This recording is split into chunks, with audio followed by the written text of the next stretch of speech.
Bonsoir Romain. Salut tout le monde. Ça va? Ça va très bien, je suis tout excité. Bah, me regardez pas quand vous dites ça, Romain. Oh là là, ça vous dérange? Non, Ça vous gêne? pas du tout. Vous êtes heureux, je suis heureux. Non, je suis tout excité. Alors, j'ai confiance en nos Bleus pour ce soir, je suis serein, eux aussi d'ailleurs, mais pas trop non plus, pas d'excès de confiance, parce que ce n'est pas le genre de cette équipe de France. Et oui, on va vous montrer pourquoi les Bleus n'ont pas la grosse tête. Parce que oui, regardez, si ça gonfle là-haut, eh bien il y a Didier Deschamps qui arrive pour dégonfler tout ça. Bravo à Pierre Crépu, notre monteur. Franchement, on est très excités, je suis d'accord avec vous. Bon, comme d'habitude, les Français n'ont eu de cesse de répéter prudence, méfiance, rien n'est fait. Et ils ont raison, nos tricolores. Oui, ils sont favoris. Non, ils ne sont pas encore dans le dernier carré. Didier Deschamps, hier en conf, a dit à plusieurs reprises tout le bien qu'il pensait du Maroc. Ils font partie des très bonnes équipes avec de très bons joueurs. Ils ne sont pas là par hasard. Cette équipe du Maroc est de très bonne qualité. Vous n'êtes pas en quart de finale de Coupe du Monde comme ça. Il y a forcément la qualité qui augmente. Bon, discours convenu peut-être, mais c'est vraiment pas le genre de la maison de faire preuve d'excès de confiance. En témoigne le bilan très solide de Dédé à la tête des Bleus. Les défaites ne sont pas fréquentes, elles sont même rarissimes contre des équipes de niveau inférieur. Mais en fait, si l'équipe de France n'a pas la grosse tête, c'est pas parce qu'elle manque de confiance en elle, c'est justement parce qu'elle sait de quoi elle est capable. Les explications de Denis Troche, il est préparateur mental auprès de pas mal de sportifs et d'équipes. Ils savent qu'ils sont capables de gagner parce que l'équipe de France a déjà gagné et également ils ont déjà gagné la Champions League pour certains. Donc je crois que ça rassure et il n'y a pas nécessité de perdre la tête et de s'enflammer quand on sait que si on travaille bien, on ne sera pas loin du but. Et puis les Français ont déjà été rappelés à l'ordre une fois quand même. Hein. Une fois, mais c'est suffisant pour qu'on s'en rappelle bien, très bien même, France-Suisse à l'Euro en 2021, de 3-1 à 3-3, en multipliant les erreurs en fin de rencontre avant une défaite au tir au but. C'est la grosse sortie de route de l'ère Deschamps contre un adversaire inférieur en grande compétition. Alors ils sont 9 parmi les 26 actuels à l'avoir connu, et pas mal de nos joueurs en ont tiré beaucoup d'expérience, et ça c'est capital pour la gestion de la confiance. Ils ont su positionner des garde-fous, c'est-à-dire des personnes qui sont suffisamment fortes, intelligentes et qui connaissent le milieu pour pouvoir rassurer, conforter et donner suffisamment de confiance, mais pas trop, pour pouvoir avancer dans les meilleures conditions. Un président, un staff qui est expert en Coupe du Monde. Donc ça aide aussi à garder cette quiétude. Et Denis Troche vient de l'évoquer, il y a un staff qui sait bien sûr parfaitement gérer ça. Et Didier Deschamps en tête, bien évidemment, il est allergique au boulard, notre Dédé national. Enfin, en tout cas, il sait les gérer. Attention à ceux qui commettent une sortie de route, et il y en a eu plusieurs cette année, ça commence en mars. La qualité des joueurs offensifs qu'on a, c'est incroyable et on a la chance de... Personnellement, je pense que oui, bien sûr. Cette qualité qu'on a offensivement, je pense qu'aucune autre sélection a des joueurs comme ça, aussi polyvalents, aussi déterminants. Et on a la chance de les avoir ici en France. Mais oui, voilà, cet enquiquineur de Giovanni Castaldi qui pousse Lucas Hernandez à la faute. Et bien, résultat, il a été rattrapé par la patrouille Hernandez. Je lui ai téléphoné depuis, nous a dit Deschamps. Il ne faut pas dire des choses comme ça ne sert à rien. On a un potentiel, des qualités.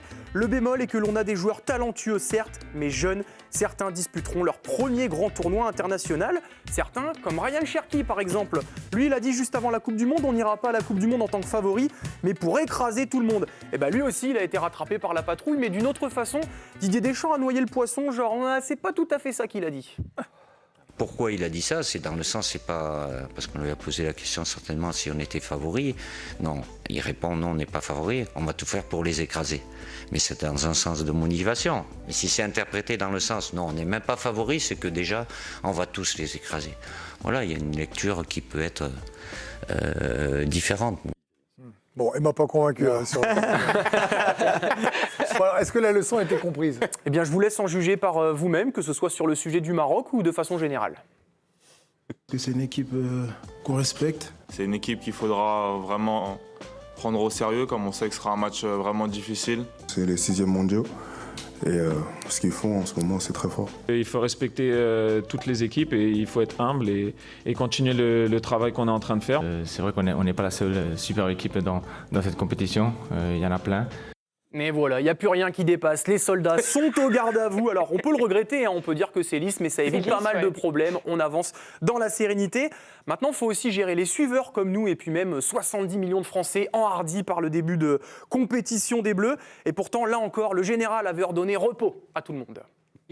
Même s'il y en a beaucoup trop certainement dans l'ensemble des supporters, de nous voir déjà le 19 juillet, ça me plaît pas trop, même pas du tout, parce qu'autrement, je sais pas, on n'a qu'à pas faire de match et puis on arrive aux États-Unis le 16 ou le 15. Les joueurs, c'est bon, les suiveurs, c'est bon. Y a-t-il encore des récalcitrants? Eh bien, nos adversaires, bien évidemment. Il a suffi que la FFF mette en ligne hier, comme elle le fait tous les jours, des vidéos des Bleus à l'entraînement, où on les voit rire, s'amuser, etc., pour que les journalistes marocains y voient un excès de confiance de la part des Français. Ils ont interrogé Deschamps à ce sujet. Alors, il s'est contenu, mais on a un Master 2 en Deschamps, il était un peu agacé. Je ne sais pas si c'est l'entraînement d'hier, mais c'est toujours comme ça, où il y a deux équipes, ils prennent du plaisir, et puis il y a une équipe qui gagne. Et on sait très bien ce qui nous attend demain, qui est de la confiance, oui, mais en face, il y a aussi de la confiance, parce que le Maroc a réalisé jusqu'à maintenant énormément de respect par rapport à l'adversaire. Après, il y a une vie de groupe. Et heureusement, on ne va pas vous montrer des images où les joueurs y pleurent non plus, quoi. Mais il n'y a pas d'euphorie exagérée et encore moins de manque de respect à qui que ce soit, quoi. Ça, c'est clair. Bon, ils ont raison de tenter, hein, les Marocains, ça fait partie du jeu. D'ailleurs, on verra qu'ils ne manquent pas de confiance. On verra ça avec Camille juste après. Sinon, pour ne pas choper la grosse tête, on peut aussi en faire appel à l'histoire du sport français, tout simplement. C'est un argument de Deschamps qui a déclaré dans Kicker il y a un mois « Si j'ai peur qu'ils prennent la grosse tête, absolument pas. C'est pas vraiment dans la nature des sportifs français. Chaque fois que nous nous croyons trop forts, cela se passe mal. Il faut toujours aborder les choses avec l'humilité nécessaire. » Bon, c'est vrai qu'en foot, les titres de 98 et 2018 ont été remportés sans être archi favoris, en étant pas mal critiqués aussi. Bon, sinon, la dernière solution pour ne pas choper la grosse tête, elle est assez simple. Bradley Barcola. Mais beaucoup de gens vous voient champion du monde, Rio Ferdinand vous compare au Brésil, Zlatan, etc. Comment on fait pour pas prendre le boulard? Bah, honnêtement, je pense qu'il n'y a pas énormément de gens qui écoutent ce qui se dit à côté. C'est aussi simple de ne pas écouter du tout. J'aime beaucoup le calme. Très bonne chronique qui sert à rien. Donc, non mais j'aime bien le calme avec lequel il dit ça. Voilà, cause toujours tu m'intéresses. C'est pas grave, on aime beaucoup. Bon, en tout cas, tout est clair, tout est simple, tout est tranquille pour les Bleus. De la confiance sans arrogance, de la maîtrise sans suffisance, et ça fera triompher la France. Merci Romain Aron, merci à Arthur Giron et Pierre Chaput. Voilà le trio ce soir. Giovanni Castaldi, l'enquiquineur de service, celui qui a mis le feu au bleu en demandant à Théo Hernandez si c'était la meilleure attaque de France, du monde, d'Europe et de la galaxie. Vous n'avez pas honte, Castaldi. Bon, maintenant que c'est passé, vous allez encore nous dire que finalement cette équipe de France, elle est sereine, sans excès de confiance, j'imagine.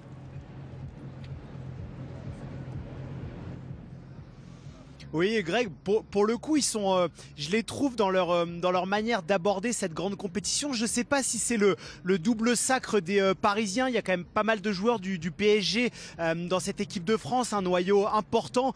Ils sont passés par des moments de grande souffrance pour aller décrocher la Ligue des Champions. Il y a aussi certains joueurs sur l'aspect personnel qui ont traversé des saisons plus compliquées. Je pense au capitaine Kylian Mbappé qui médiatiquement depuis 2 ans, il mange quand même beaucoup, hein.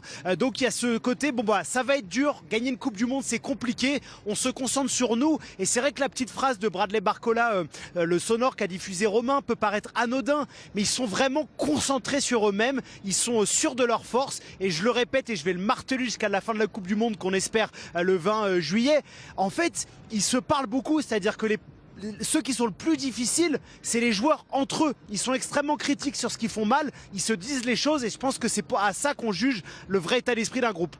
Merci Joe. Vika, vous avez été dans un vestiaire de quart de finale de Coupe du Monde. Et la question qu'on se pose, c'est est-ce que vous étiez à l'écoute de ce qu'ils disaient, parce que ça parlait beaucoup aussi en 2006. Il n'y avait peut-être pas d'émissions quotidiennes en radio, en télé, autant qu'aujourd'hui. Mais il y avait évidemment des débats. Le sélectionneur, le retour des 3 costauds, le poste de gardien, il y avait plein de trucs. Et puis le quart, c'était contre le Brésil. Ouais, et nous, on était donnés sortants contre l'Espagne déjà. En 8e. On pensait qu'on allait... ils envoyaient Zidane à la retraite, donc on était... Voilà, le journaliste espagnol. Voilà, c'est ça, et donc on s'est senti très fort à ce moment-là. Et vous l'aviez lu, ça? Il vous l'avait montré, Raymond? Ça vous est revenu aux oreilles? Si, on l'avait lu. Mais souvent, les joueurs disent qu'ils lisent pas, les entraîneurs ne lisent pas. Personne ne lit rien du tout et est imperméable à tout. Mais en fait, on entend tout. Aujourd'hui, j'imagine pas les types avec les réseaux sociaux, avec leur famille aussi. Ils ont dit ça, il a dit ça. Donc, bien de quoi on parle à chaque voilà, fois, et après, ils sont assez blindés quand même. Ils ont l'habitude, ils ont une grande habitude de gérer tout ça. Moi, je pense qu'ils sont aussi influencés par la culture américaine, tous ces gamins. En plus, ils sont aux États-Unis. Ouais. Je pense que c'est pas les mêmes types que nous, il y a en 2000, on était encore en 2006. Ils ont envie de gagner, ils le disent. Et quand ils le disent, on leur dit, il ne faut pas le dire, mais ils le disent, ils le pensent fort. Mbappé, je pense que c'est le symbole. Lui, il le dit, d'ailleurs, on ne le reprend même pas quand il le dit. Hein. Il veut gagner la Coupe du Monde, il va être le meilleur joueur du monde. Et je trouve ça super aussi, parce que ça leur fait pas... Enfin, ils ne deviennent pas arrogants pour autant, il n'y a pas d'excès de confiance, mais il y a ils affichent leur ambition, leur potentiel aussi. Et puis... Pour autant, ils peuvent perdre. Ce qu'on a remarqué sur les quelques matchs là, il n'y a pas de trou d'air, quoi. Ce qui s'est passé contre la Suisse, c'est vraiment un moment où on peut lâcher un match, perdre pied, et ils ne l'ont pas vécu pour l'instant. C'est leur grande force. Il y a un truc de concentration du début à la fin, certainement aussi lié au staff qui est très très fort. Hein. Je veux dire, ils sont deux. Hein. C'est deux types qui sont proches d'eux, qui les connaissent très bien, qui ont vécu aussi le très haut niveau et qui peuvent rassurer à tout moment, et la préparation des matchs aussi. Ils préparent les matchs avec un énorme respect, et ça, c'est très important de mettre une stratégie en place face à l'adversaire. Et toujours dans le même état d'esprit des joueurs, Jérôme, vous étiez aussi dans un vestiaire. Quand on voit que certains joueurs, on en parlait en off, pour tout vous dire, ont brillé avec Luis Enrique, qui est quand même aussi un père tape dur pour ceux qui s'enflamment. Enfin, en tout cas, c'est l'image qu'il nous a montrée. Ça compte, ça aussi, en expérience, d'avoir perdu contre la Suisse, d'être expérimenté avec le PSG pour des Doué, des Barcola, d'autres joueurs de cette équipe-là. Mais ça dans le vestiaire. Et d'autres qui jouent dans les plus grands clubs européens. T'amènes ça dans le groupe, forcément. Il y avait un slogan dans les années 80, vous vous rappelez, les plus vieux, c'était la force tranquille. Qu'on a repris maintenant. Et je trouve que pour le sport de haut niveau, il n'y a rien de plus vrai que ça. Et cette équipe de France, pour moi, c'est ça. Le PSG, pour moi, c'est ça. Et ça devrait toujours être ça. Non, mais ça devrait. Dans l'esprit, la force tranquille pour le sport de haut niveau, c'est absolument génial. Et l'humilité, je crois qu'un match comme France-Paraguay te ramène à ça beaucoup aussi. Ça veut dire que France-Paraguay, t'as pas brillé, c'était un match sale, c'était collant, c'était pégueux, et tu t'en sors. Mais contre le Paraguay, tu te la racontes. Non seulement tu finis pas à 11, mais tu perds en plus. Ça veut dire qu'il y a aussi une acceptation que le sport de haut niveau, et même sur cette Coupe du Monde-là où les artistes brillent, où tu peux avoir des matchs très compliqués, tu t'en sors quand même, parce que tu as été humble, parce que tu t'es mis à hauteur de l'événement. Et je pense que tout ça, c'est l'œuvre de Deschamps, beaucoup, et pas depuis hier, depuis 14 ans maintenant, et ça t'amène à ça aujourd'hui. Et pour finir, Deschamps, sur ce qu'on voit depuis 3-4 mois, j'ai pas toujours aimé en conférence de presse, mais alors là, il est clair, il est meilleur que jamais. C'est sa meilleure vie. Moi, je trouve qu'il est meilleur que jamais en conférence de presse, et je pense qu'au sein du groupe, il diffuse ça aussi. Et il a jamais eu un matos aussi fort non plus. Non mais juste sur le matos, je vous lance, puis je vais finir. Vous vous souvenez, vous étiez de nombreux débats avec moi, et vous étiez dans ma team. Oui. Quand on disait qu'il n'allait pas changer, à rester en. Mais il n'allait pas passer 1 an et demi à essayer de jouer comme ça pour finalement tout casser. Oui, mais on avait plein de copains chroniqueurs et on respectait infiniment leur. Mais on n'était pas d'accord. Bien sûr. En disant qu'il n'allait pas se renier. Et on nous a dit, vous verrez en 8e, en quart. Il ne se renie pas. Absolument. Le matos, est-ce que justement, le point fort de ça, c'est de se dire qu'il faut que je marque un but de plus plutôt que d'en encaisser un de moins? Moi, je ne pense pas qu'il renie aussi l'assise défensive de l'équipe de France. Il a conscience que pour gagner une Coupe du Monde, regardez, l'Espagne va très loin parce que défensivement, c'est costaud. Et je pense qu'il a quand même ce souci. Et d'ailleurs, c'est la raison pour laquelle il met du Cadigne. Il n'est quand même pas non plus complètement dingue et de se dire je joue tout pour l'attaque et on y va. Il a testé Hernandez 2 fois. Il a testé au début pour voir parce qu'il est quand même attaché à ce joueur, mais il veut sécuriser l'arrière-garde. Ça joue tellement devant, ça joue tellement au ballon qu'il est obligé d'avoir cette assise défensive malgré tout. Plus on va s'approcher du but, moins l'équipe de France, à mon sens, sera extrêmement joueuse non plus. Elle sera réfléchie. Ce qui est génial en fait. Et d'un autre côté, moi je trouve ça romantique, c'est qu'on est là à faire ce débat-là parce qu'on a des vieux démons, nous, en tant que Français. Tu l'évoquais, Johan, les années 80, avec 82, avec 86, où l'équipe de France était exceptionnelle, mais ne gagnait pas. 94, on n'est même pas à la Coupe du Monde. Donc on a tous encore ces relents, si vous voulez, du passé, alors que finalement, depuis 28 ans, on est une équipe. Il y a eu des moments effectivement très difficiles, 2002 ou 2010. Mais à part ces 2 années-là, honnêtement, ces 2 Coupes du Monde-là, on a toujours été présent, que ce soit quasiment à l'Euro ou en Coupe du Monde. Donc en fait, on fait partie aujourd'hui du Gotham mondial. On est parmi les 2-3 meilleures nations du monde depuis 30 ans. Et en fait, aujourd'hui, on est encore attiré par les vestiges du passé. Moi, je pense qu'aujourd'hui, on a raison d'assumer nos propos, on a raison d'assumer notre force. Oui, la France est favorite. C'est le favori de la Coupe du Monde. Tout autre résultat qu'une victoire serait un échec. Et les Marocains qui, eux, refusent aussi l'étiquette d'outsider dans ce quart de finale. Mohamed Ouabi qui assure même avoir un plan bien précis pour contrer la France.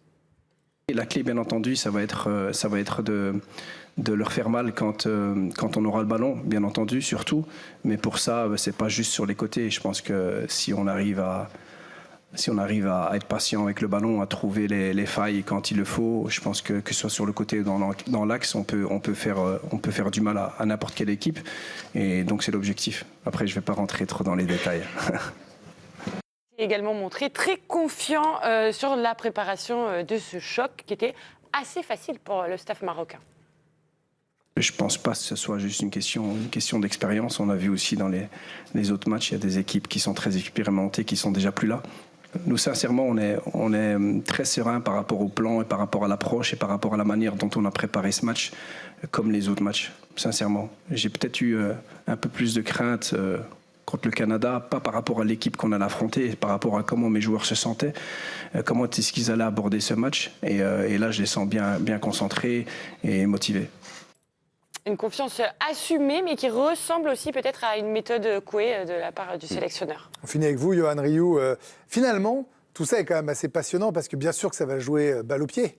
Mais on se rend compte à quel point la préparation mentale d'un choc, le conditionnement, l'envie d'y croire, mais en même temps sans être trop prétentieux, tout ça rentre en ligne de compte.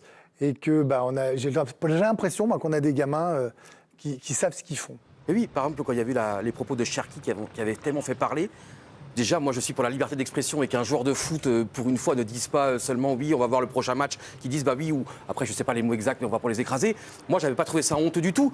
Comme tu dis, Vikash, maintenant, les mentalités ont évolué. Moi, à la base, peut-être il y a 3-4 ans, j'aurais dit mais qu'est-ce qu'il a dit, Cherki? Il a pété les plombs, il ne faut pas dire ça. Et effectivement, les choses évoluent, les générations évoluent, les mentalités évoluent. Il n'était pas arrogant quand il a dit ça. C'est un homme heureux, Cherki, il dit ça. C'est comme maintenant, on en vient à critiquer éventuellement l'équipe de France qui a mis des vidéos parce qu'ils étaient heureux. On va commencer à critiquer des gens qui sont heureux. Et en même temps, Wabi, je le comprends. Il arrive en mars, il sait qu'il a un groupe absolument extraordinaire. Wabi, avec ses jeunes des U20, ils ont fait des matchs absolument extraordinaires, ils sont champions du monde et tout. C'est-à-dire que je trouve que ce soir, c'est beau parce qu'on a deux équipes qui sont magnifiques, deux équipes qui sont en pleine bourre, deux équipes en pleine confiance, deux équipes sûres de leur force et à juste titre.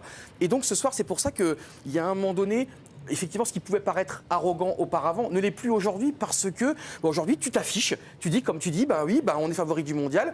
Est-ce que c'est honteux de le dire? Non. Est-ce que c'est mais surtout, excuse-moi, pardon. Oui. Non, mais juste il reprend Cherki légèrement. D'ailleurs, Greg a dit, oui, il m'a pas convaincu. C'est pas la matraque. C'est parce que c'est Cherki.